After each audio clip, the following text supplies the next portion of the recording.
I'm Joseph Rayom. I'm a magician and illusionist. A few years ago, I got burned really, really bad. I nearly lost my hand. Magicians train our hands our entire lives to be able to do things that other people's hands can't do. Tonight's performance makes me nervous. My hand is nowhere near what it used to be, so the idea of messing up or dropping something freaks me out. If I pull this off, I'm gonna feel ecstatic. But the viewers at home, I know I'm gonna fool you.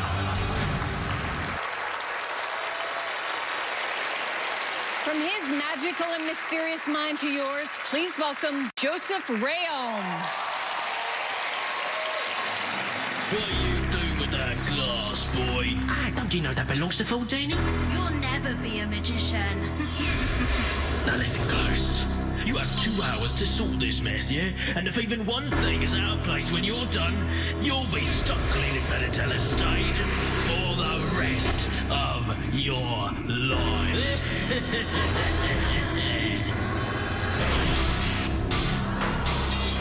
You'll never be a magician. For the rest of your life.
So much. This is such a beautiful story. How long did it take you to sort of come up with this?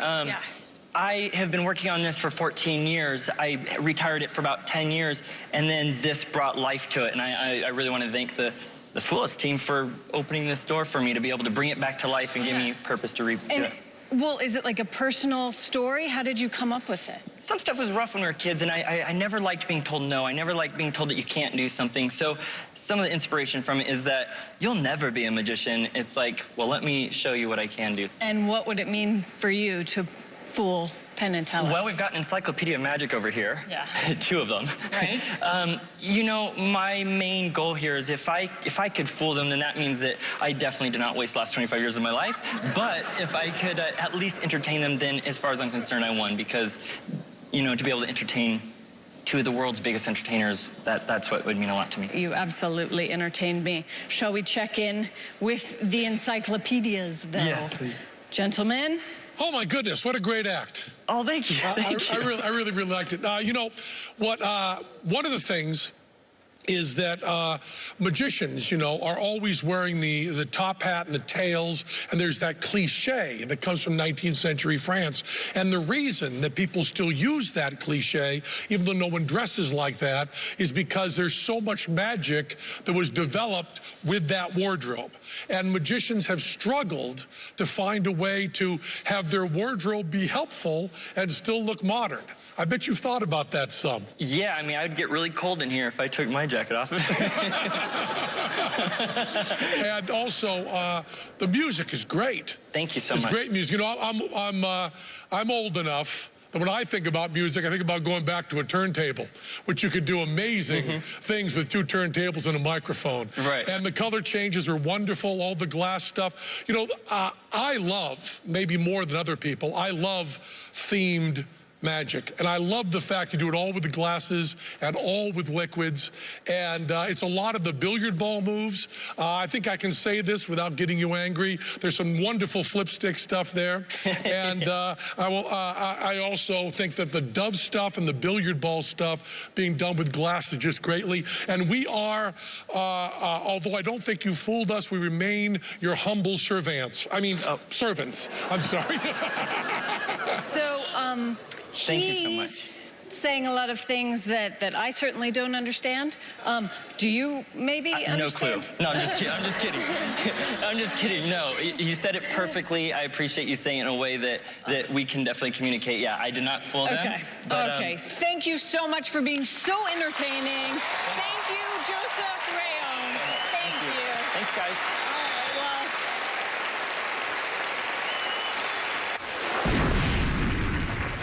Hi, I'm Britt Braun, and I work as a magic consultant. So I work on not only the technical side of magic, but also to come in and say, this part isn't great, let's fix this or move this or change this. What I call ugly baby syndrome.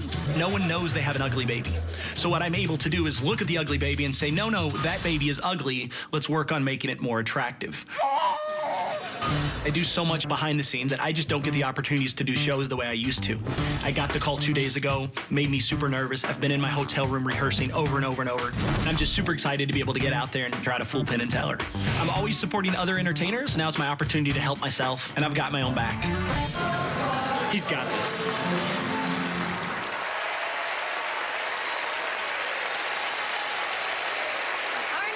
Magician met his wife in a magic shop, making him the first person to successfully get a date in a magic shop. Please welcome Brent Braun.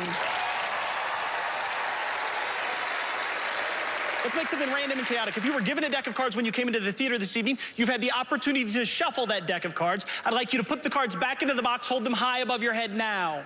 On the count of 3, I'm gonna have everyone toss the cards at me on the count of 3, sir, not yet. On the count of 3, just toss them at me. 1, 2, 3.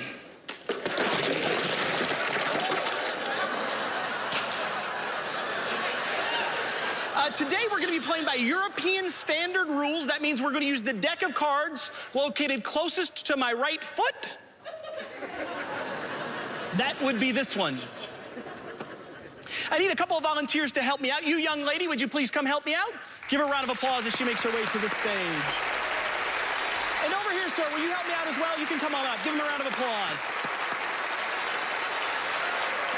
I'm gonna see here, young lady. Your name? Karen. Karen, nice to meet you, Karen. You can have a seat there. Your name, sir? Nicholas. Nicholas, nice to meet you, Nicholas. I'm Brent. You can have a seat there for me. Karen and Nicholas. Karen, is there any possible way that you know the order of these cards? No, Is there any possible way anyone knows the order of these cards? I don't think so. I'm with you 100%. What I'm gonna do is drop these cards from hand to hand. I'm gonna have you say stop for me anytime you like. We're gonna have you select the card. Now, you're gonna be the only one that knows what that card is. So it's important you remember it. So if you're not happy with it, let me know and we'll get a different card for you. Are you ready, Karen? Stop. Right there, that was really early. Are you sure? No. Okay. Stop. Right there, you're sure? Yes. Gonna have you look at the card. Okay. Are you happy with that playing card? Yes. It's safe to say you don't know what Karen's card is that true? For sure. You know about where it is maybe, right? Because you did watch the cards fall from my fingertips. So we'll give the deck a little shuffle here. You can watch that. That is indeed a shuffle. Place the cards on the table. Now, when you tell this story later, and you will tell this story later, I want you to remember that before you ever made a decision, before I ever asked you to do anything, that the cards were out of my control and on the table. Because when you tell people what happened, they're going to think that somehow I did some funny magic move. Somehow I manipulated or moved cards or repositioned them. I'm gonna have you think of any number between 1 and 52, and if this works, Karen's card is gonna be at exactly that number. Not one before and not one after, but exactly that number. No pressure. Would you do me a favor, think of a number through 1 and 52 and name it now? 41. 41. Karen, keep me honest. We're gonna count down to the 41st card. It's gonna take a while, but keep me honest. 1, 2, 3, 4, 5, 6, 7, 8, 9, 10, 11, 12. There's two kind of stuck together there. 12, 13, 14, 15, 16, 17, 18, 19, 20. 21, 22, 23, 24, 25, 26, 27, 28, 29, 30, 31, 32, 33, 34, 35, 36, 37, 38, 39, 40. Do we both agree that's the 41st card? Yeah? Yes. Yes. Do we also agree that you could have named a number larger than 41? You could have arrived at this card here. That card would have been the Queen of Hearts. Was that your card? No. I knew you had it. You're doing good. You're doing good. We got this. We got this. Let's keep it going. Let's keep it going. We could have named a number lower than 41. We'd have ended up down here like near 20. That would have ended up at this card, the 2 of Hearts. Not your card. No. He's on it. He's got it. He's got it.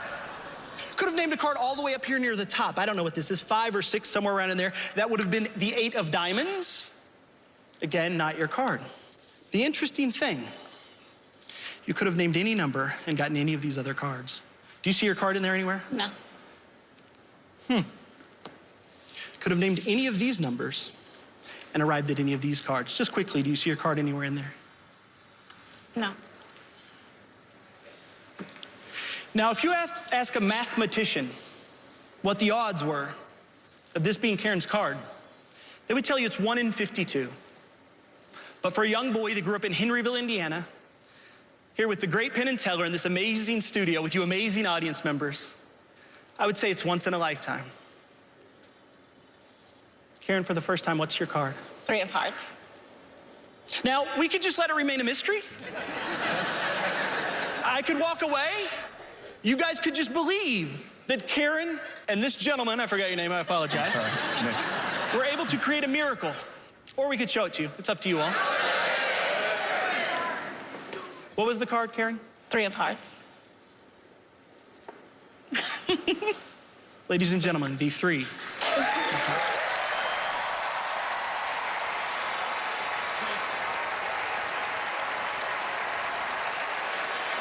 a very dangerous beginning to your performance. Well, I didn't realize Vegas was going to be so angry about card tricks, apparently. You give people permission to throw stuff at you, they're gonna do it. Yeah, I agree. Yeah.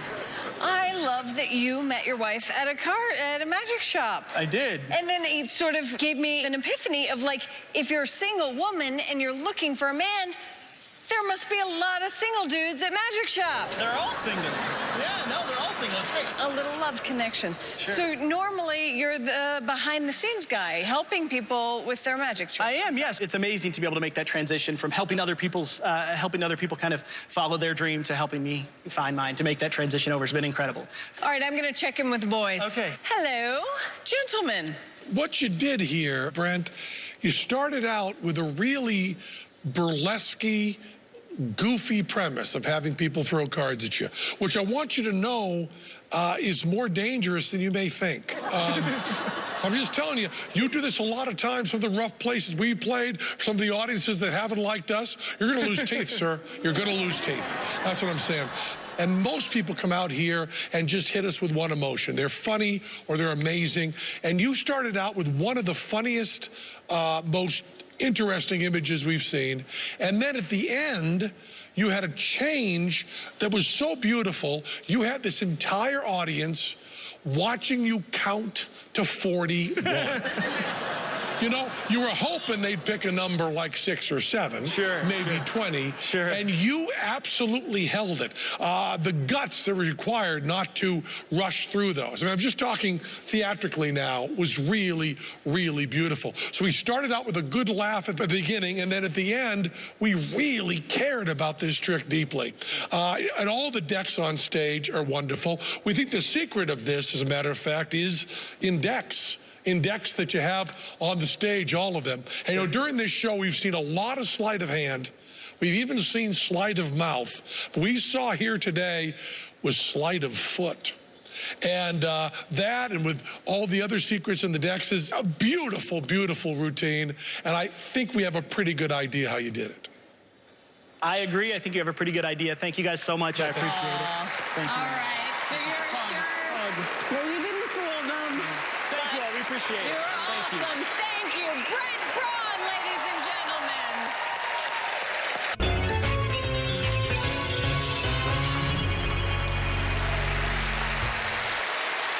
Welcome back. In this envelope, I have a prediction of who our next act is. I was right. It's a magician. My name is Chris. Last name Rose, like the flower. I'm a magician. I do close-up magic in fine dining restaurants, drawing out the childlike aspect of adults. Being a magician has afforded me the opportunity to stay home and raise my son. It's been amazing. Plus, it's also helped me to kind of reconnect with the child side of me. I had become stuffy and unapproachable because I had a certain vision of what a magician was supposed to be in my head. So I've kind of stripped away all of that kind of stuff, and now it's just me. When I perform for people, I mean, I'm having a good time, they're having a good time. I mean, I get paid to make people happy. It's great.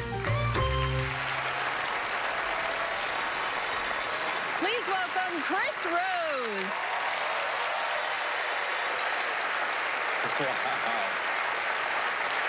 This is great. Hi, guys. I'm Chris, and I need some help. Teller, would you please join me on stage? Penn, honestly, you scare me. So I would like to invite Allison instead. Would you please join me? Everyone give Teller and Allison a great big round of applause. Hi there. How are you? Hi, welcome. A few years ago, my life was fairly organized. Everything had its place and stayed there.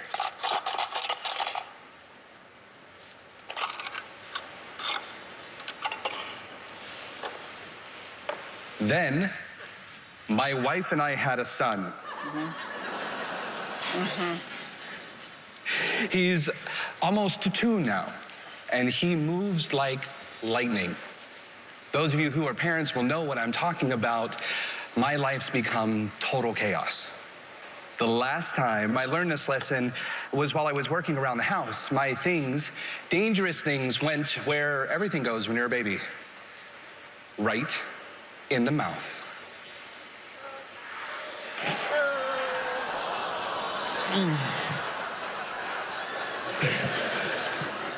As a parent, I want to do everything right.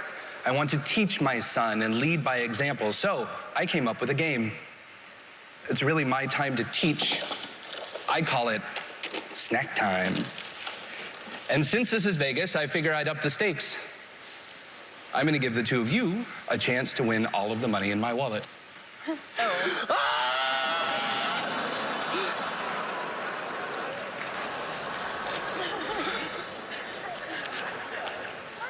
What do these look like to you? $100 bills. Absolutely. 2 $100 bills. I'm going to give each of you a chance to win $100 cash. I'll explain how to play, but first, the snacks. It's exciting.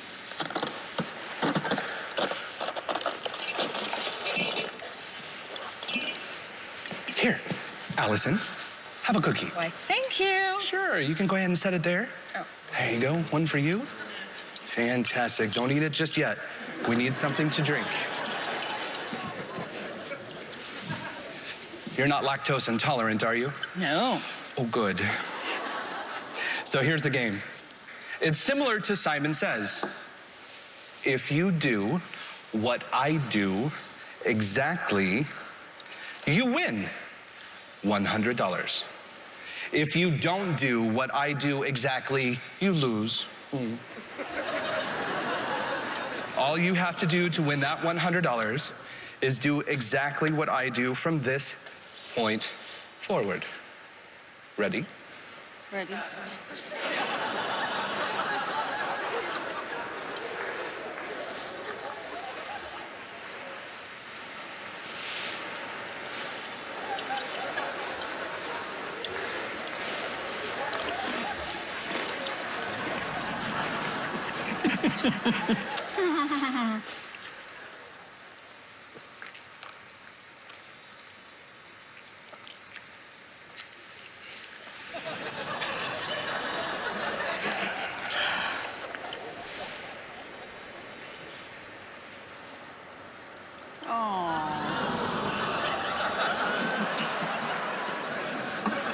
I'm sorry, you just lost.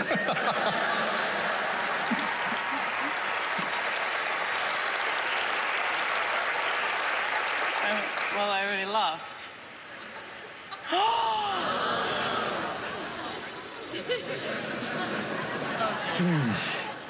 You can have the money. No thanks.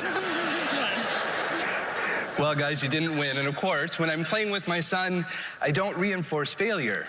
However, with you, I'll make an exception. Here, Allison, some fresh cookies for you. Take them home, share them with your family. Thank you. Sure. And tell her this is for you.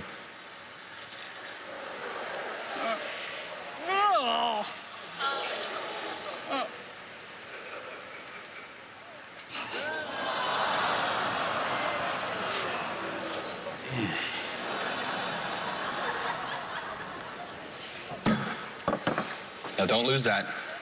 You never know where it'll reappear. You can have that too if you want.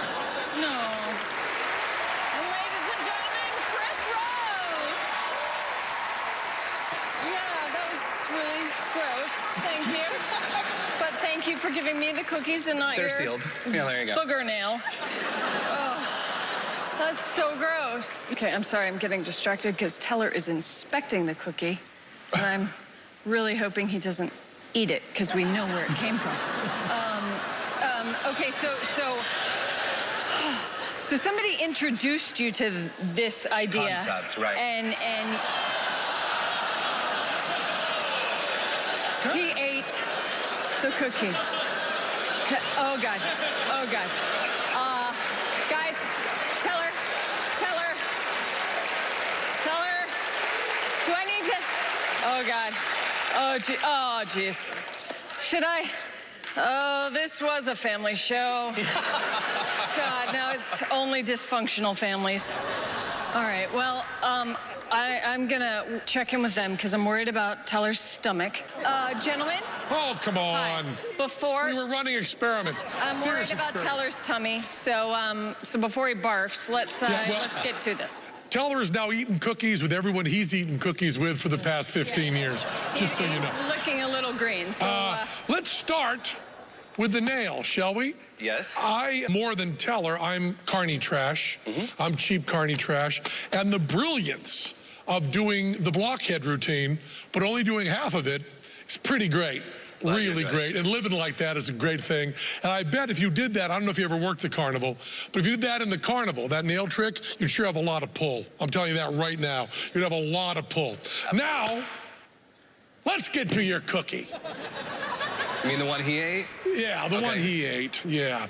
Now, we all know the drinking the water gag and holding your mouth and spitting it back out. I was ready for that gag. I think, and this is me thinking this, watching it from here. Teller's not sure, but I'm going to go out on a limb because I'm not sure. I think that what you did there was not sleight of hand. I think it was not a gimmick. I think it was not a fake prop. I think what you did there on that stage was something I am naming right now sleight of mouth. I think you did that with sleight of mouth. I think you did it. I don't think you loaded another cookie in. I don't think you palmed one off. I don't think you stole one anywhere. I think you did sleight of mouth. Am I right? Am I supposed to confirm or deny this? You either confirm or deny. Are you skilled enough with your mouth? How skilled are you with your mouth? Now you're getting personal. I am getting personal. I'm getting very personal. How skilled are you with your mouth, Chris Rose? How skilled are you with your mouth? I am very skilled with my mouth, but it was not sleight of mouth. Wait. It was not. It was not sleight of mouth. You actually snuck that cookie in another way. Oh, boy. You actually did. We ran experiments. We looked. We think you almost should be able to hold that in your mouth while drinking, and you say you didn't? Correct. Okay, then you fooled us, man. Easy as that. You fooled us with a cookie. With a cookie. He fooled us with a cookie. Thank you. With a cookie. Oh, my goodness. Wow, thank you. Totally surprised. Amazing. Thank you, guys. Ladies and gentlemen, Chris Rose. What a fantastic fooler. One FU trophy just fell from the sky. Will we see another? We'll find out after this.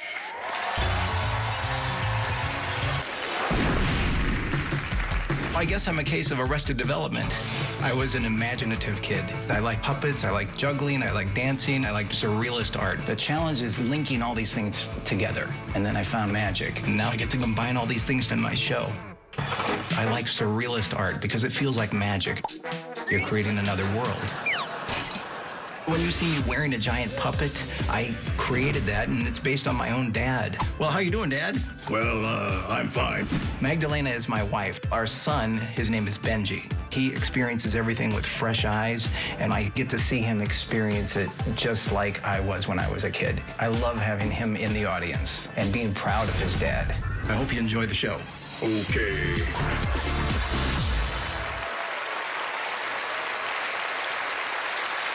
Our next performer took dance lessons to help him with his magic skills. So let's see Charles Bach perform in 5, 6, 7, 8.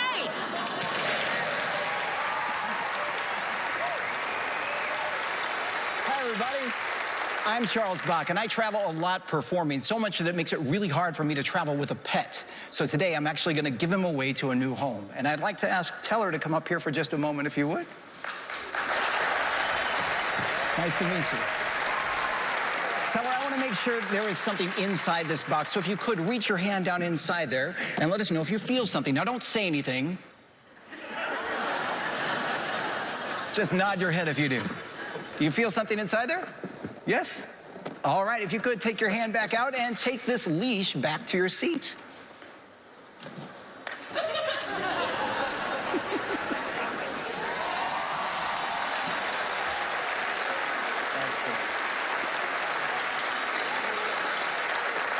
And I'd like to ask some volunteers from the audience to please just step up to our microphone over here. Just come on up and line up right behind the microphone. Go ahead.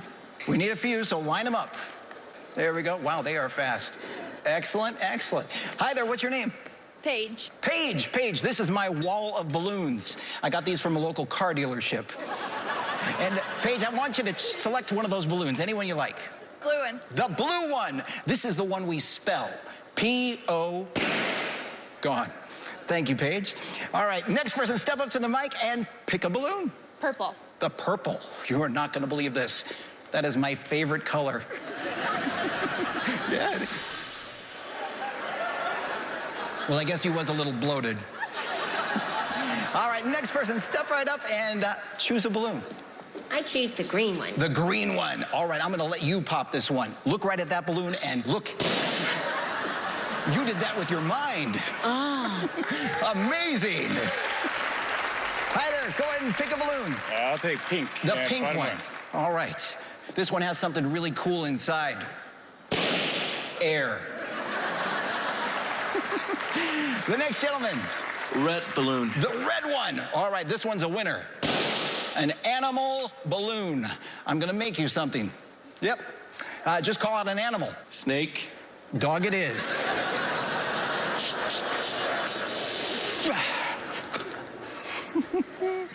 There we go. A couple of ears. A couple of legs. A nice bushy tail. And there's your doggy. Take good care of him. All right, our next gentleman, please pick a balloon. The black balloon, The black balloon. Let's get this party started. All right, we're down to just 3 balloons, just 3 balloons left. And our next person, please pick one of those 3. I'll take the white one. The white balloon. All right, I've been waiting all day to get rid of that one.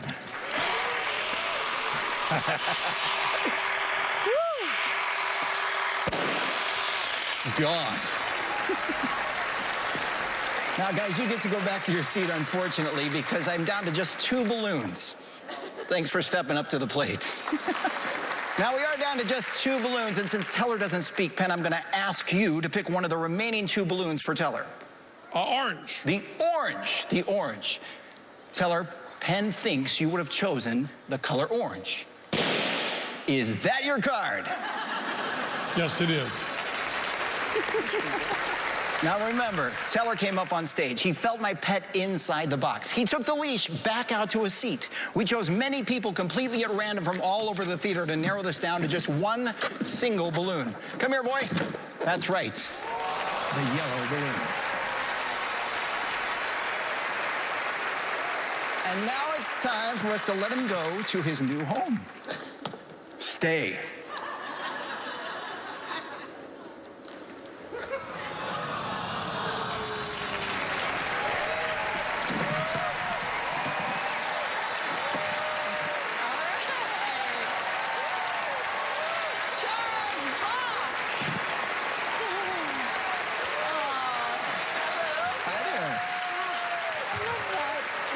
Balloons.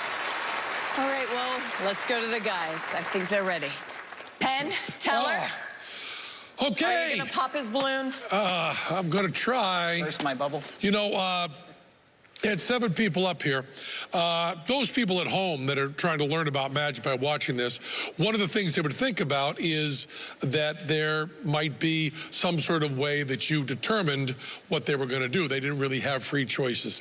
And we want to assure people that we believe deeply that they really did indeed have a free choice. Not everything that's done like that is done with what we call a force. I like that you had stuff on all the balloons. You had a little piece of business on everything. That's really good there. Teller reached into the box. Teller did feel a balloon. There's no doubt about that. He felt that. Now there's a principle in magic called the 2 perfect principle, where if there's only one way the trick could be done, that's the one way it was done. We think we know the one way it could be done. We think we know the one way you did it. And if we're wrong, we are so deeply fooled. I don't want to say any more. I want Teller to do the talking. He's going to go up, and I'll tell you, if what he says isn't it, we are plumb fooled. I'm ready to stand up here.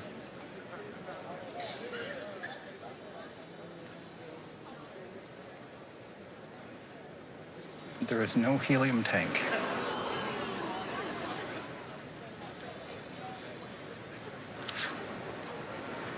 Oh. Did you fool them? He got it. Well, they are geniuses. You know, I know. It's pretty unbelievable. Well, thank you so much. You didn't fool them, but you certainly entertained us. Thank you, thank you, thank you. Thanks, everybody. Ladies and gentlemen, Charles Bump. Thank you. We have more magic way, so stay close.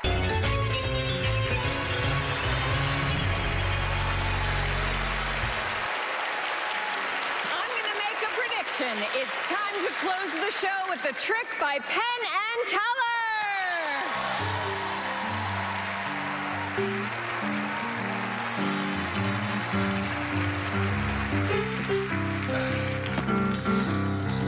What's in the Times today, Teller? Oh, man, all that election stuff. Trying to pick one of these guys. Like trying to pick your favorite Kardashian, isn't it? It's kind of hard job. Oh, I love reading about animals. You know, the oldest gorilla in the world, Raji, just celebrated her 59th birthday. She celebrated by eating fruitcake, growling, and showing her backside. Same way Bette Midler celebrates her birthday. Oh, and business news, you see this? Smuckers, the jam company, they have merged with Folgers. And they're either going to call it Smolgers or they're going to call it Smolgers. They've already decided here. I always read the fashion news. I love reading about fashion. This designer came up with a new dress, has a big picture of Obama on it. You know, putting something presidential on a dress, wasn't that Bill Clinton's idea? I think it was, yeah. Yeah, it was his idea. Oh, Starbucks has a new drink coming out. It's sugar-free, fat-free, and has no whipped cream. It's called coffee. Try that for a change. Did you see the big, long interview with Prince Charles? Prince Charles has come out against genetically modified food. Well, if anyone knows about the dangers of selective breeding, it's Prince Charles, huh? Let's read the whole interview. It's on page 11. Yeah, there it is right there. It starts right there. And it continues on to all the other pages. That's where it is.